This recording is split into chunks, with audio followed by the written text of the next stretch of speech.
Richard III. I just don't believe someone would be that wicked because of a disability. Doesn't ring true to me. That's your critique of Shakespeare, is it? Doesn't ring true. We both know you've had issues. I suffer from chronic fatigue, and yet have I ever missed a deadline? I thought it was time to give the younger ones a chance to shine. Well, you want people are good at being under 40, I will admit I am struggling there, but so are you. Don't do anything impetuous, that's all I ask. We need your wages too. Bye, Mom. Bye, Mom. Bye.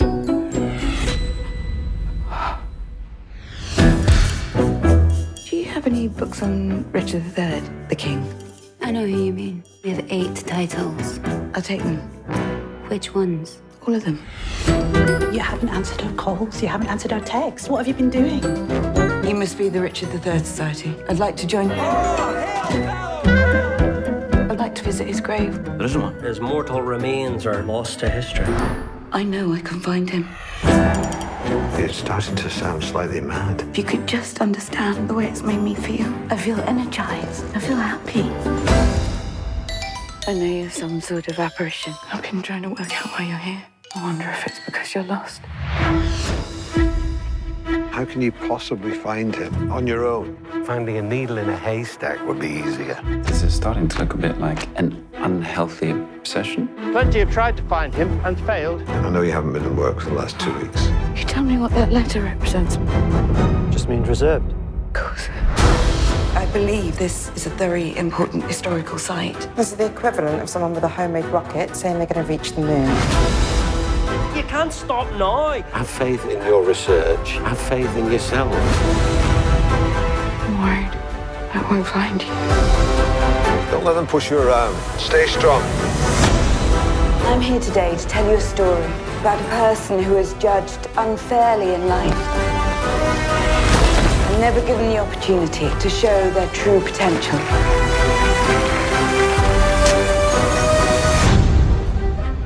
You don't happen to know where you are, do you? Might help.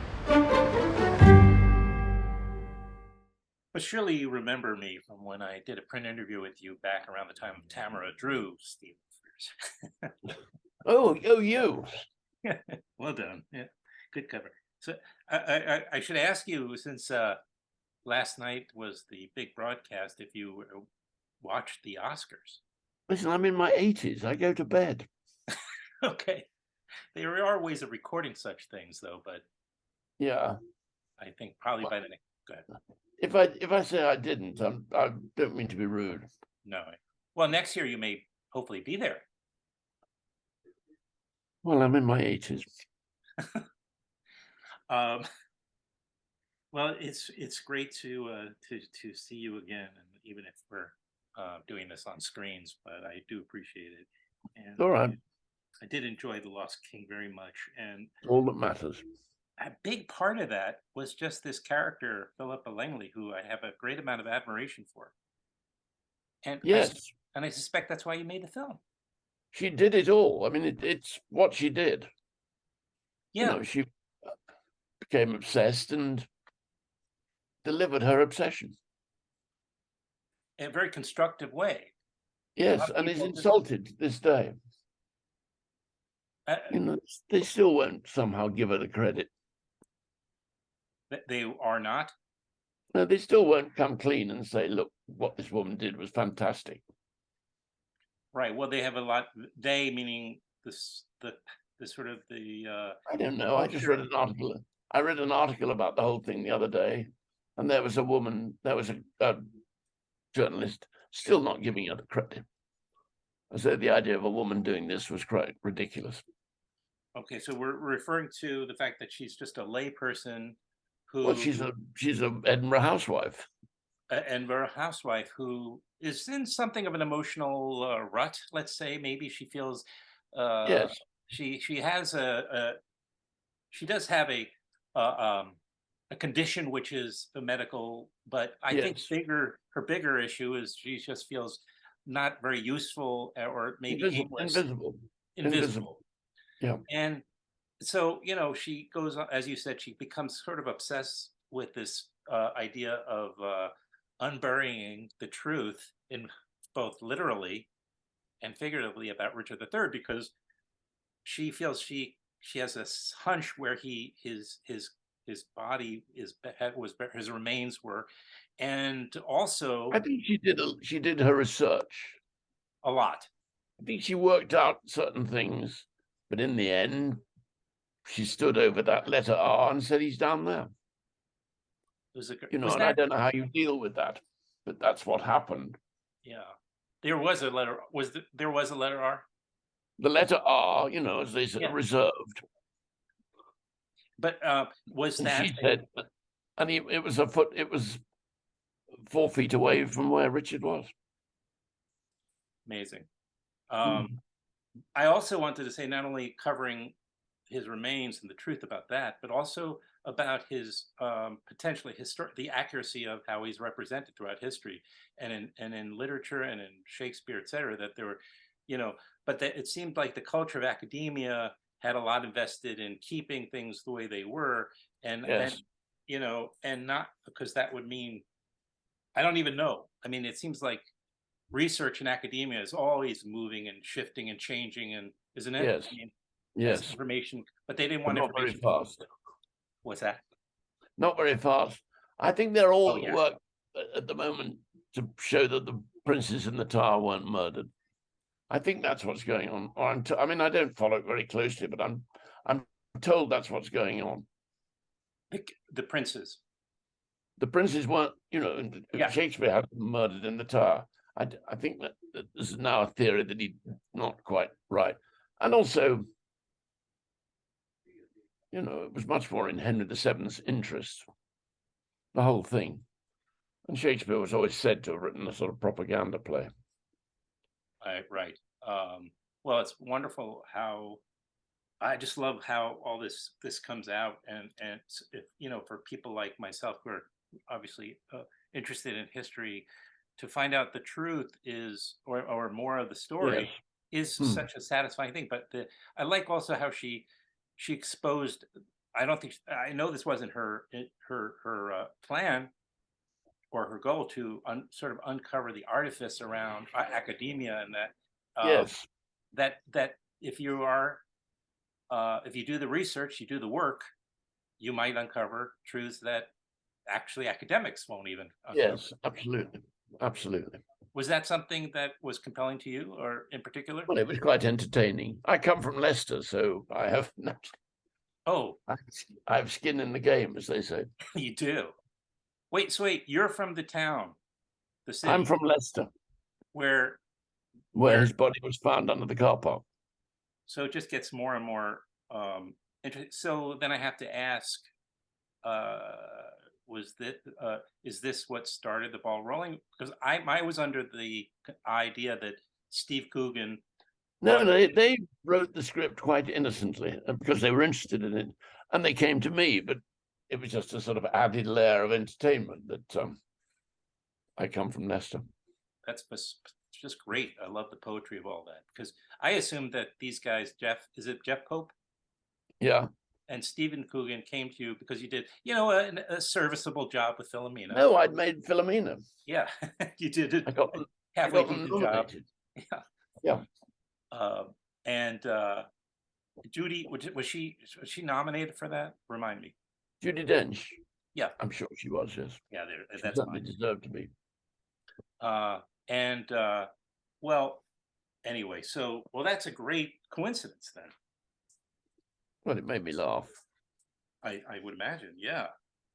And well, anyway, we like Philomena because we like Philippa because she is just interested in uncovering the truth, and doing that exposes things along the way that we all find rather annoying anyway. Like yes, absolutely. No, absolutely. The power structure that really doesn't want her involved.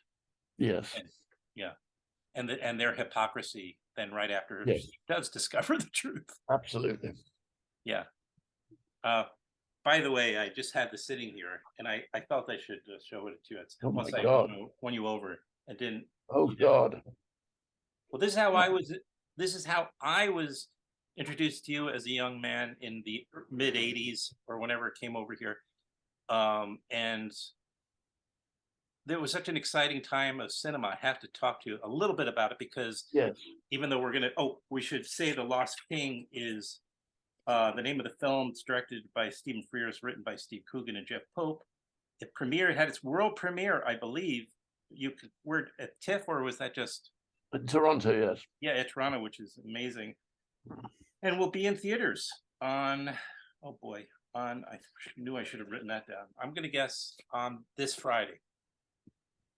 You know more than I know. Which is the 17th. If the publicist is listening in, please just type something. March 24th. They're a step ahead of me. So I stand corrected. Let me rephrase so I can edit that part out. And The Lost King is premiering in theaters on March 24th. In theaters. What a remarkable concept. So back in theaters.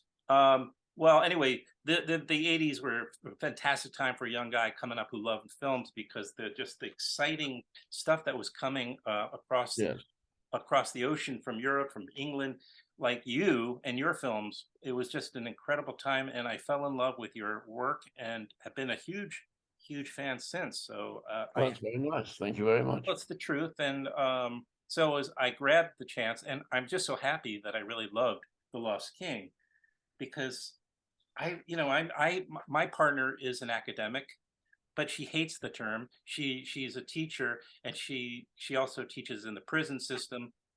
Yes, good she for her. Yeah, and it's and she has difficulty with the stuffiness and the artifice around academia and the whole, Yeah, I'm sure. I mean, I don't know about it, but I'm sure she's right. Yeah. Yeah, well, I think that she would dig Philippa's story. And so what last bit of stuff I have to ask about to get back to the film is, unless you want to talk about what No, I'll talk about whatever you want. All right, great. No, I appreciate it. I was curious, did Sally Hawkins, who plays Philippa, did she want to spend time with Philippa? Did she want to? I don't think so. I think she, like me, didn't spend time with her. You want to keep in a way, whatever it is you're inventing. Yes. You want to keep that pure. And if you start mixing with the real person, you get distracted in some way. Maybe attached to someone else's, yes. idea of what, yes. as opposed to developing your own and create something. Yes. And how closely do you work on a character like that with her? Or does she just do that work on her own? Sally? Yeah, for instance. Well, those actresses, they sort of work it out for themselves. Yeah. I'm working at the moment with Kate Winslet. Well, she's I'm brilliant. sorry to hear that. Why do you say you're sorry to hear that? I'm just teasing. I don't know. I think you're very blessed. So, that they're really good at that. And all your, it's directing isn't what it is, sort of. I mean, I can see that Elia Kazan was interested in how an actor got his performance, but I'm not. I just expect him to turn up on the first day and be brilliant. And what's the Kate with? I guess we don't need to talk about the Kate project. That's the next project, I guess. Yes. Is there a plan to collaborate again with Steve Coogan and Jeff Pope? Because I know they had another project. I don't know. They're prolific, and I'm very, very fond of them. Yeah. So I can't answer your question, but I'm very fond of them. Yeah, they seem to. And I hope they're fond of me. That's obvious. Yeah, I was watching some stuff with you, the three of you. Oh, fooling around. Well, yeah, and even when you weren't, but you definitely are the quietest of the three. Can't get a word in edgeways. I was worried about it a little bit because I had some positive associations with the Tamara Drew experience of talking to you, but I wasn't sure watching you with other interviews if you if you terribly like to unravel and explore and take apart your work, or if you kind of Well, I prefer just to make the film, just to be left alone to make the film. That's the bit that's interesting. right. I'm not very good at talking about things. The truth is, I don't think anybody's very good at explaining. Could be, yeah. The so when are you approached more regularly now at this point, or in the last, I don't know, however many years, about projects, or do you? Well, I am still, seek them out? which I'm very grateful for, but I am very, very old. So It doesn't seem to. I don't know. I think it doesn't seem to have the great amount of impact as it may have once upon a time. There's a whole lot of filmmakers now in their 80s. oh, you mean Clint Eastwood? No, I mean, he might even be 90s at this point, right? Which is good. Who are you thinking of? Well, just even some of your compatriots, like I don't know, Mike Lee or somebody like that, who's now over 80 and still, hopefully making films. And over here, we have plenty of filmmakers that are in their 80s. There seems to maybe be less of an ageist thing about it. Sometimes it's easy, sometimes it's hard. Yeah. But when you're working with a cast like this on a project like this, I imagine it does, when you're on the actual location and you're on the set. Yes. It creates a lot of motivation for you. And yes, absolutely. No, it was good. It was really enjoyable film to make. That's great. Yeah. And are you expected to run around? I mean, you obviously were in Toronto. I'm sure it played in a number of other festivals. I was in Toronto. I've been to a few places with him. Are you going to be at any screenings, for instance? Do you have to go to in Los Angeles? No. I'm working in London.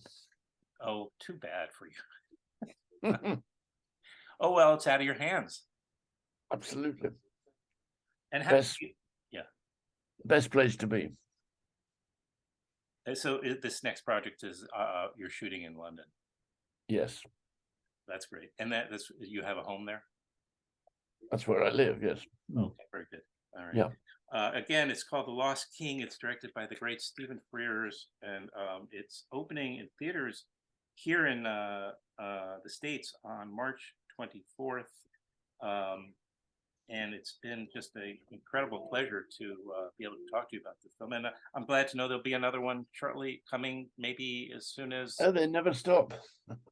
Yeah, it's like where can you hop off this train? Is the question, I don't. I think I suspect I'll be pushed off. I'm sure there won't be a problem with that. I just think one day you're pushed off it, and that's the end of it. And you won't But see it's it coming. Good fun. All right, well, that's good. Well, really appreciate it, and it's a pleasure. Look at your dog. What kind of dog is that? It's a pit bull, actually. Oh my God.